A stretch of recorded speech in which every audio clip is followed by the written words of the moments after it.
Assalamualaikum sahabat Ega. Jadi ini adalah payung Aceh yang jahitannya itu dari benang kasap.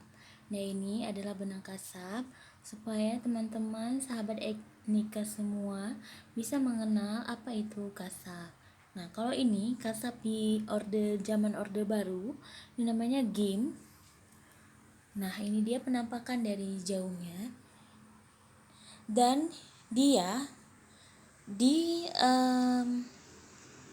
lengkapi dengan payet, dan ini ada beberapa yang memang kita kombinasikan dengan payet, dan bisa juga dengan seluruhannya itu hanya dipakai dengan payet saja, tidak menggunakan kasap.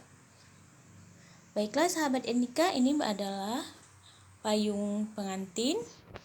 Ya, mari kita lihat di bagian sampingnya ada dipasang seperti payet juga, seperti ini. Nah, dia nanti akan menjuntai ke bagian bawah. Terima kasih sahabat Ega. Semoga kita bisa mengenal budaya-budaya di Indonesia yang sangat beragam.